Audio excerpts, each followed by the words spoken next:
ডাক দিয়া বললাম, ওরে বিবি, ঈদের দিনে তুমি কেন কাঁদো? তোমার জন্য শাড়ি আনলাম, সেটাও কেন পরলা না? তোর মা জবাব দিয়া বলছে, রে স্বামী গো,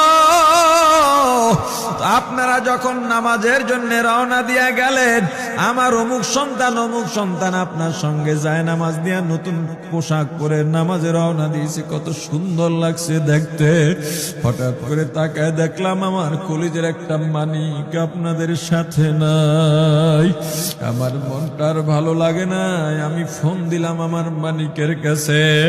ফোন রিসিভ করে বলে, মা, নাস্তা বানাইছি, খাইছি, এখনো ছুটিতে আছি, আনন্দ করতেছি, ঘোরাফেরা করতেছি, কিন্তু আমি মায়ের মন।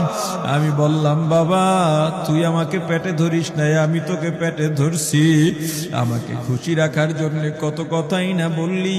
ঈদের টাকা পাঠাইলি, তোর টাকা দিয়া তোর বাবা জামা কিনছে, তোর ভাইরা জামা কাপড় কিনছে, তোর টাকা দিয়ে, পরিশ্রমের টাকা দিয়ে আমার শাড়ি কিনছে, গহনা কিনছে, কিন্তু তোর পাশে আমি হাতুড়ের বাড়ির শব্দ কেন পাই?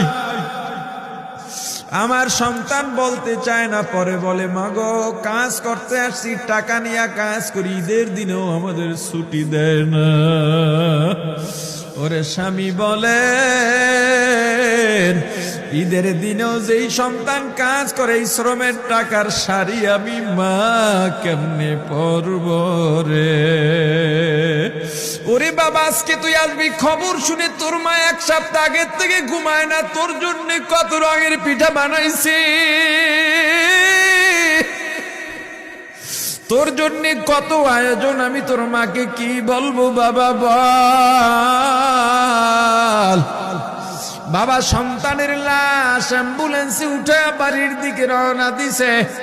আহারে, বাড়ির কাছাকাছি আসছে, এদিকে মা দরজায় গিয়ে অপেক্ষা করতেছে, গাছের আড়াল দিয়া পথের দিকে তাকায় আছেন।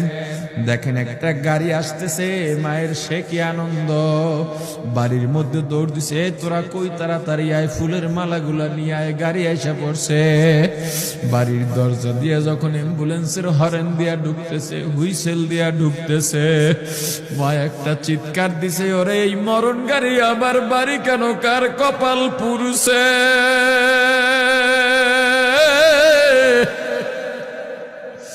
অ্যাম্বুলেন্সের দরজা খুলে তাকায় দেখে কলিজার টুকরা সন্তান